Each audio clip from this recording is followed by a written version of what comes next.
Okay, so we will begin with part two, classification of the radial and totally geodesic. Um, so here we want to understand some ends of the real projective and manifolds. And so basically we study radial and totally geodesic. So if you look at hyperbolic manifolds cost for hyperideal ends, so I will explain what hyperideal ends are later. And so those are the going to be examples. And chapter three, we just explain what the radial ends are and totally geodesic ends are. And so maybe I should say something about totally geodesic here also. And four, we study the affine action. So we study in particular case where there's some domain in the boundary of affine patch in RPN or SN, and then some convex domain whose closure meets this boundary in omega and so on. So basically, we use some affine bundle technique over these to study these. Then chapter five, we study the RNs and so which are where there's some asymptotic nice action and distance action. So we show these are dual, and then we obtain there some lens shaped and domains, that kind of thing. And chapter six, we study some radial end theory and so on. So in chapter seven, we study the NP-NCN. So these are the ends where there's some sort of a split sequence like this, where the holonomic group has some normal group, and then the quotient, and these actions are compact, and then so we show that some under some conditions these are what's called quasi-joint and under some natural conditions, and so on. And then we studied the complete affine in chapter 8. So chapter 3, we want to study the convex radial ends. So convex radial ends orbifolds in section 3.1, and we will classify these into three ones: complete affine ones, and then properly convex ones, and which no, they are neither, and then we will show some examples. Okay.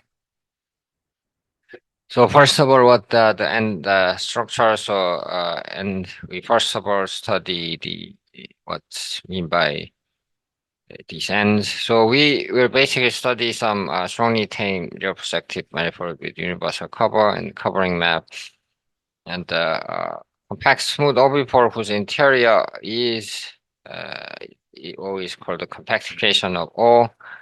So there actually might be more than one such smooth manifold, but we will have to choose one.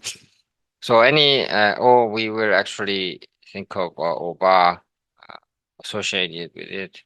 Okay, and as long as we introduce O, we think of that there is a O bar that we introduce together. Okay, with this compactification. So then each boundary component is the ideal boundary component of O, and it's an end of O. So we will think of it this way. So there's some compact smooth manifold exists. So that's what the strongly tamed means here. And the end orbifold is an open set where this is sigma E union, or you form a neighborhood of the ideal boundary component sigma E corresponding to E. So, and the O hat is the universal cover of O bar with covering map. Then the gamma is a Jack transformation, which also restricts it to the Jack transformation. And so each neighborhood of U diffeomorphic to SC times 0, 1 for an n-1 orbifold is lives to a connected open set, and we can find the diffeomorphism like this. So that is also diffeomorphic to tubular neighborhood of the boundary component corresponding to U. So as long as a smooth OBA is a smooth orbifold, there is such a neighborhood where there's extension because of the tubular neighborhood theorem for orbifolds. Okay, so which is in section chapter 4 of my book and also in chapter 4 of Hershey's book for the manifold case. So subgroup gamma U where gamma axon is this is like this. So each component is called the proper pseudo n neighborhood. So as long as it covers this sigma times 0, 1. So super exiting sequence is U1 to UN in OBA O tilde is a sequence such that for each compact subset K of O, so in the downstairs, there's some I where these UI will no longer intersect with it. So you take any compact set in the lower downstairs and then you take the inverse image. So UI will no longer intersect with it after some for sufficiently large I. Okay, so that's the super existing sequence. So the pseudo n neighborhood is a super existing sequence of proper pseudo n neighborhoods, like this. And the two pseudo n neighborhoods are compatible if there exists some J, so that for each I there is some J, so that the Vj is in UI for sufficiently large J, and conversely for each J. Okay. So the compatibility class of proper pseudo-n label is called the PN. So each of these correspond to end of under the universal cover of P sigma. So these so we introduce this notion of pseudo end. Okay, so and then the pseudo end group, and so for each pseudo end we denote by sigma gamma sigma tilde the subgroup where U and U tilde is in one of these proper n neighborhoods. So we call the gamma E tilde pseudo n fundamental group, and we will also denote it by pi 1 of E tilde. So actually these are independent of choice of U up to canonical inclusion homomorphism by this proposition. So pseudo n neighborhood of pseudo n is a gamma tilde invariant open set containing proper pseudo n neighborhood of E tilde. So anything that contains it and then is gamma tilde invariant, then it's called the proper n neighborhood. So it doesn't have to cover some open neighborhood in P. Okay, so on the P omega. So it's just some notion like this. So proposition 3111 is 3.1.1 is that if you have a n, then the n fundamental group is defined independent of choice of U. And this is basically because these are product neighbors, so you can always push one to the other by some thing. So you can think of these using these fundamental group as a G path in the Bryson hyperlink picture, and then you can obtain these. So facts and so now we go to totally geodesic n. So this is the easiest example. So you can think of this case when n is enables homework to cross connected n-1 over 4 times an interval, and so this is completes to some over neighborhood homework to b times diffeomorphic to 0 times b times 0, 1 for the closed one interval for the in the compactified orbifold and the compact spatial orbifold. So here is a compatible neighborhood here. Then the so b times 1 can be considered ideal boundary component, and So we think that this neighborhood has a projective structure, and this has a neighborhood. So each point has a boundary neighborhood projectivity if you move to some quotient orbifold of an open set in the affine half space.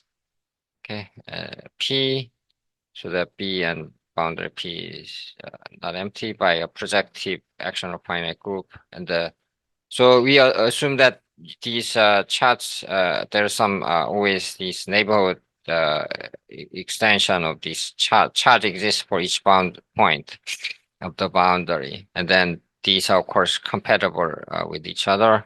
So that means that the structure will extend to this boundary component, and of course these all have to be compatible, right?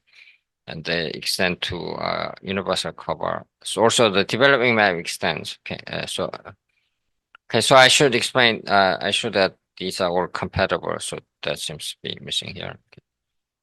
Okay, so the completion is called the compactified end neighborhood of NE. So this is for the total geodesic boundary case, and so not for the. Uh, I mean, you have to have a totally. So this has to be totally geodesic case.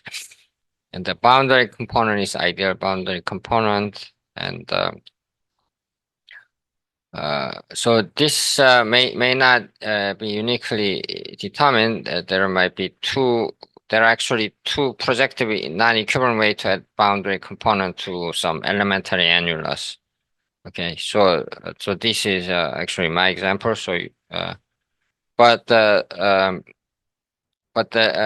you need to assume that these are equivalent if you have contains a common end neighborhood where the compactification are projectively embedded into compactified neighborhood. So you can these have to be compatible in the sense that the compactification extend uh, in the projective sense. Okay, so they has to be embedded in the projective sense as well. Okay. So these equivalence class is called the TN structure. Okay. So so the equivalence class of a chosen compactified neighborhood is called the totally geodesic N structure for the totally geodesic N, and the choice of N structure is equivalent to the choice of ideal boundary component, and we'll call SE the end orbifold of the end, so on. Okay. So so you have to be careful what so it does come with these T and structures, okay, which are so there are inequivalent way to add these. So RPN has a Riemannian metric of constant curvature called Fibonacci study metric, and recall that the universal cover has a path metric. So RPN has this Riemannian metric, and then you can push back to O tilde. Of course, on the deck transformation, it's not equivalent, but they are the same. But I mean, the deck transformation one preserves. But anyway, so this will induce a metric topology here, and then you can of course complete this metric, and so you can do the Cauchy completion of this O tilde, and you call this O tilde the Kuiper completion of O tilde, and then each deck transformation will actually not preserve the metric, but actually will be continuous on the metric. So so the deck transformation group is preserved.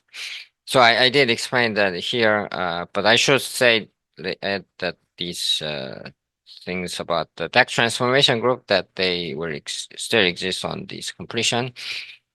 And so Tn is an n equipped with this Tn structure, and the Tp end is Pn corresponding to Tn of E, and then there's a totally geodesic n-1 dimensional domain S tilde in the Cauchy completion of a tilde in the closure Pn neighborhood. of course, then this SE tilde will cover this SE, and then this SE tilde will be for the PN ideal boundary component. So we can identify with the domain in hyperplane if this is a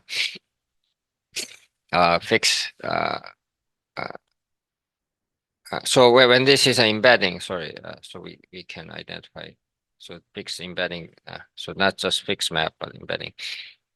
So so let's introduce what the lens means. So in this case, so lens is in properly convex domain L in the RPN, so that boundary L is a union of two smooth, strictly convex open disk.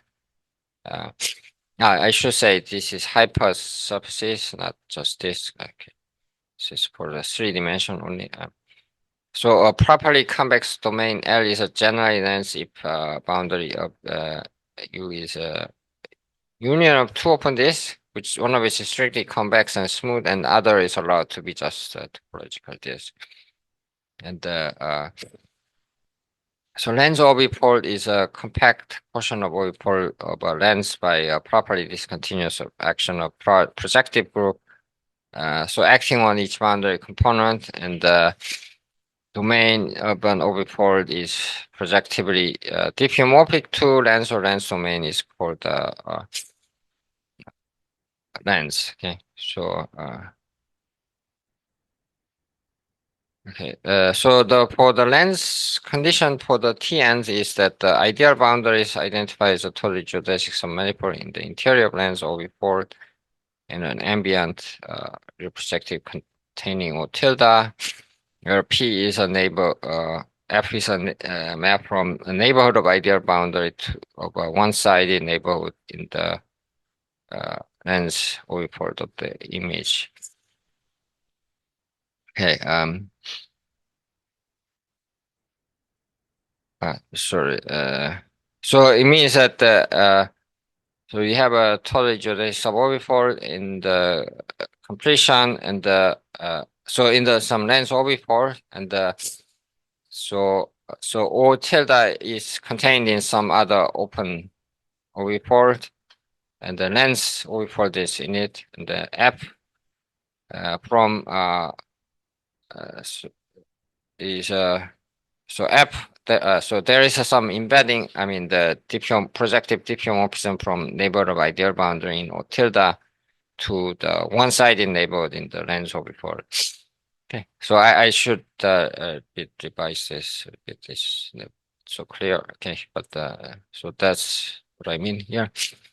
Okay, and so if the lens condition is, so it means that there's some sort of a lens, and then the half of it, the one-sided neighborhood is actually the end end of the end neighborhood of the of this in O tilde. Okay, in O. Okay, and so the lens condition is satisfied for Tn, which is called the lens shape Tn, and the intersection of a lens with O is called the lens neighborhood of Tn, and the corresponding Tpn is said to be the lens shape Tpn. So corresponding pseudo total geodesic neighborhood will be called the lens shape Tpn. So in this case, S tilde is a properly convex n-dimensional one domain. Because this is convex, and the S is a n-dimensional, n-1 dimensional properly convex projective orbifold. So in this case, it is a closed orbifold because A O bar is actually compact. So these are all going to be compact. I mean, closed orbifolds. And we'll cover for the cover L over lens orbifold containing SE the CA lens, where we assume that this acts properly and co-compactly on the lens. And O tilde intersect O tilde, L intersect O tilde is said to be lens PN neighborhood of E tilde or SC tilde. So each boundary component, so one of these two is compact and both homotopy equivalent up to a virtual manifold cover a finite index groups. Okay. Uh, so also the ideal boundary component has the same homotopy type as the L gamma prime and is a compact manifold. Okay. So I mean, I should say it's closed manifold. So so P and ideal boundary component. So let E be a strongly tame real projective orbifold and given a totally geodesic end of O, an n neighborhood U is diffeomorphic to S times 0, 1 with n completion by totally geodesic SE.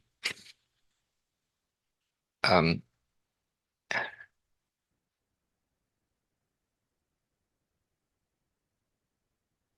so we take a component of this and developing it. So I should say this is 0, 1. Sorry, it not include 0 here.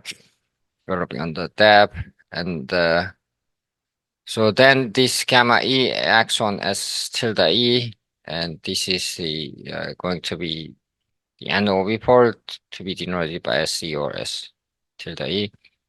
So S tilde E is called the P ideal boundary component, SE the ideal boundary component.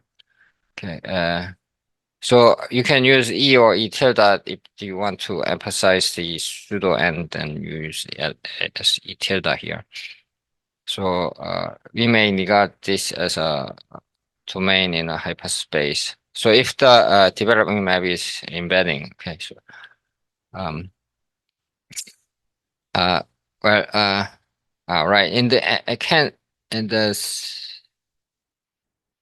okay, sorry, right.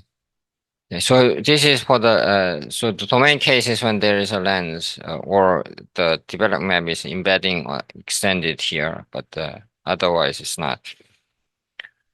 So now we go to the radial end. So a segment is a convex arc in a one-dimensional subspace or RPN or SN.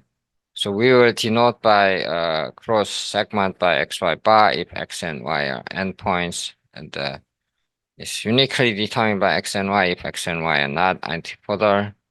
So in the following, all the sets are required to be in the affine space, and the closures are either to be in RPN or SN. So let O tilde denote the universal cover of O with developing map depth. Suppose that an NE of a real projective orbifold satisfy the following. So the N has an N neighborhood foliated by properly embedded projective geodesics. And there's a map from R times 0, 1 to O, so that R times T for each T is a geodesic leap of such foliation. Then you can lift to O tilde where this so where this if you develop this, then this is a maps to geodesic in for each T it maps to geodesic, but the endpoint is common for every T. So there's some one point where it all ends. So there's some common concurrency point, okay, which they end. So they have to end at the same point. Okay, so that's the radial condition. So for each uh so yeah, so if you map such a map to all, so that each one is a geodesic of the leap of such foliation. So of course the complete geodesics, uh, then they all have to end at the same point. Okay, so that's the condition. So of course, I mean this is a complete leap of these. So each has a this in this foliation. Okay. So So the foliation is called the radial foliation, and the leaves are called radial lines. And the two radial foliation of radial neighborhoods are equivalent if the restriction of one of these to an end neighborhood agree. Okay, so when you can restrict these foliation to smaller neighborhood and they're the same, then it's called equivalent. And the radial end structure is equivalence class of radial foliations. Okay, so that's the thing. So remember that so O will always come with a smooth compact orbifold O bar with boundary, so that O is is its sorry, this should be interior arrays. So we will fix the radial end structure of each end coming from smooth foliation whose leaves end transversely to the end of boundary of O bar. So this is called the compatibility condition of Rn structure to O bar. So given O bar, so it will come with O bar, so that so this radial end has to be so that so each leaf will end transversely to the boundary of O bar. So that's sort of a compatible condition to O bar. Yeah. Okay. So there's some relation to this completion. So the end neighborhood is compatible with O bar if O has a diffeomorphism where each to sigma times 0, 1. So sigma times E is transverse to the radial foliation for T equal 0, 1, and T extends to this diffeomorphism. So this condition of transversality, you can kind of think of it like this, that so if you go sufficiently near the 0, then near the end, that these hypersurfaces are transverse to the radial foliation. Um, so the Rn is an end with radial end structure, and the Rpn is a Pn with a Pn neighborhood covering a radial end neighborhood with induced foliation. And each lift of the radial foliation is a finite path length induced from depth. And the pseudo end vertex is a radial of a radial PN neighborhood is a common endpoint of the concurrent leaves of the leaves of the radial foliation, which we obtain by Cauchy completion along the leaf. So along each leaf, there's a finite length, so you can add one vertex to it by Cauchy completion. And that will always extend to this pseudo-end vertex, and Pn is defined independent of the choice of depth. And so we can identify with the point of Rpn or Sn if there is an embedding to Rpn. So I'm just remarking that there are more than one way to compactify smooth manifold here, and so next, so I discussed some asymptoticity here. So if you have a Hilbert metric, then of some properly convex domain, then they're asymptotic if you can find some parameterization. I mean, arc length parameterization, so that their distance is bounded for each t. Okay, so that so of course this doesn't mean that projectively they have to end at the same point, but just some condition like this. So what the Benoit prove is that if you have a L is a properly convex domain and ending at some point, M is another point ending at the same point, then for a parameterization, there is a parameterization so that this is less than T for constant independent of T. So they have to be asymptotic. So if they end at the same point, then they're asymptotic. Of course, they could be not asymptotic. I mean, they could have different endpoints, but here you just need to estimate with the Hilbert metric. so you choose some supporting hyperplane, and uh, then you use some one parameter family of uh, hyperplanes passing. So you choose some Q 4-dimension one subspace Q so that it's disjoint from this, and you find the parameter of hyperplanes passing this LT and containing Q, and then we take an intersection by LT MT by MTM intersect PT, and then we can see that then also we use a two-dimensional substrate containing LMP, and then we use these consider these domains and consider their geometric properties. And so the geometric property is that these endpoints uh, kind of move outside, and the uh, uh, right. So if you look at the maximal segment, and they they are they from some perspective they always tend to become bigger as you t goes to more to the infinity. Okay, so then you can find this property. So this is just from the purely geometric point of view. And next lemma gives you condition that the Rx u tilde is Rx omega. Okay. So you have some n neighborhood like this proper n neighborhood, uh, and uh, so u tilde is foliated by segments with the common endpoints, and these gamma u tilde fix x. Then the following equivalent, so gamma tilde x properly on Rxu. So Rxu is the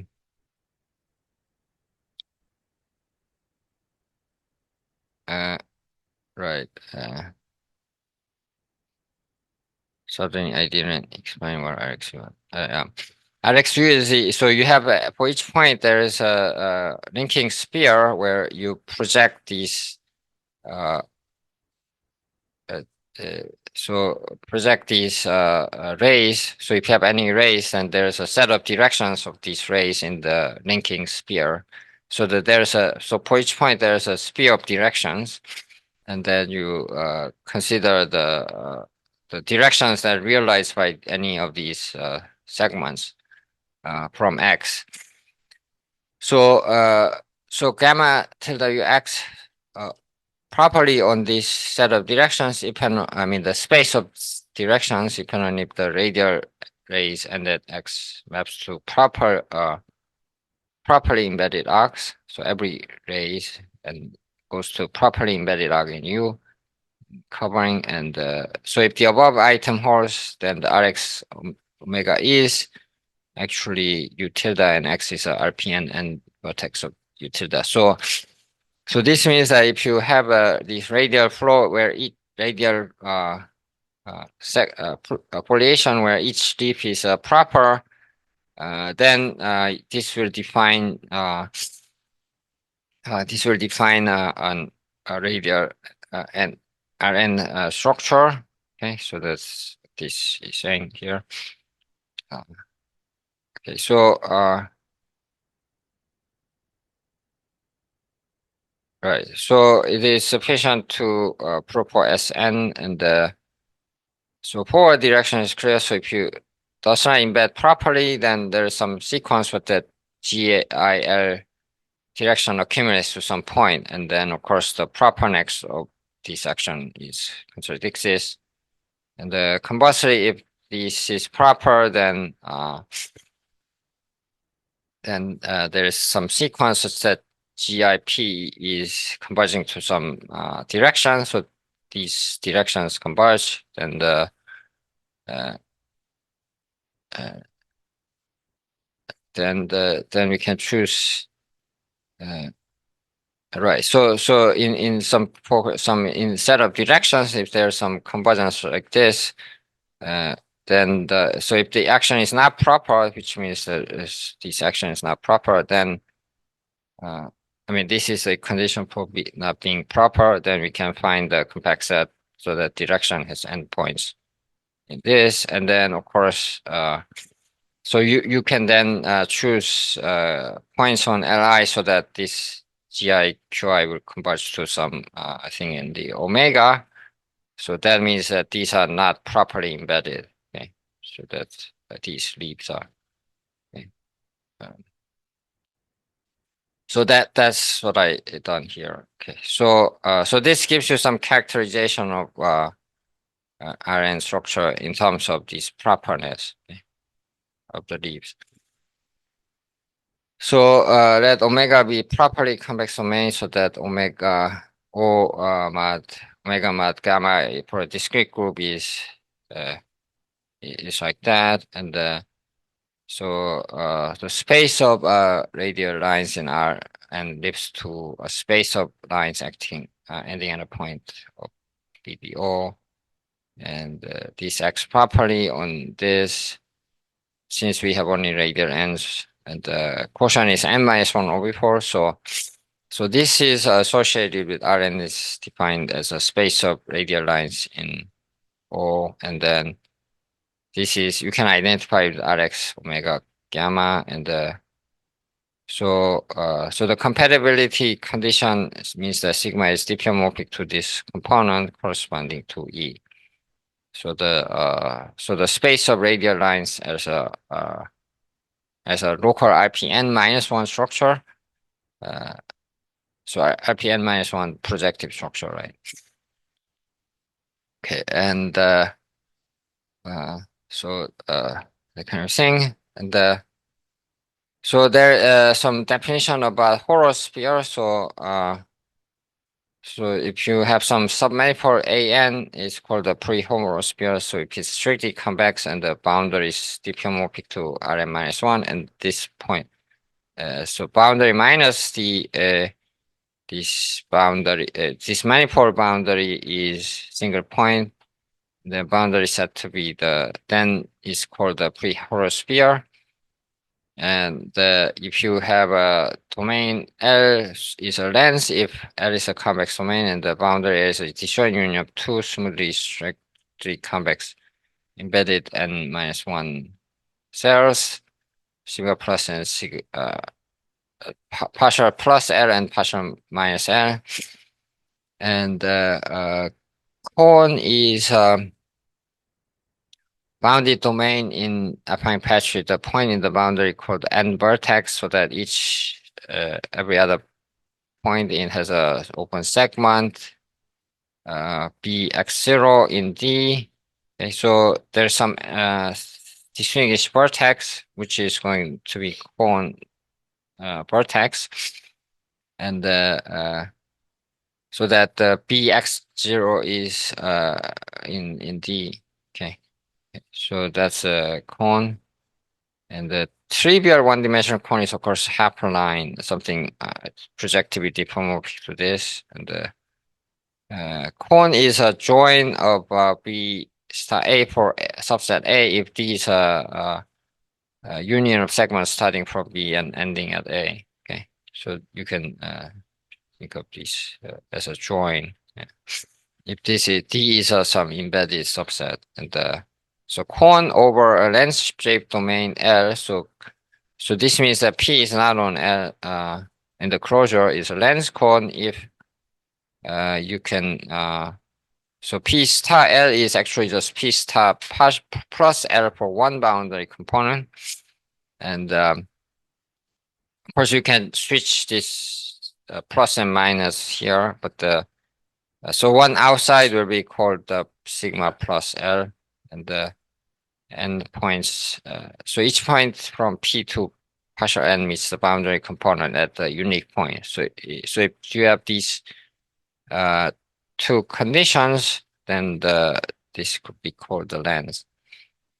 And so if you have such case, then it's called L is called the lens. course, a lens is not uniquely determined, but of course, given a lens, I think that the sigma plus will be determined here. And the L is these two boundary components will be called the top or bottom. So if it's further away from P or not, and if it's a general lens, if it's a convex domain and it's a union of two smooth embedded open cell boundary L, and so plus L can be not necessarily smooth, but the other conditions are the same, and this is called the Jari's lens and so on. Okay, so okay, okay,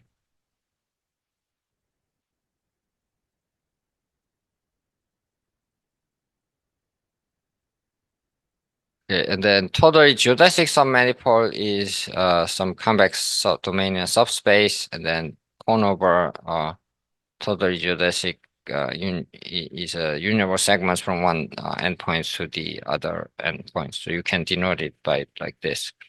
Okay, I'll take a 5 minutes break and then we can continue.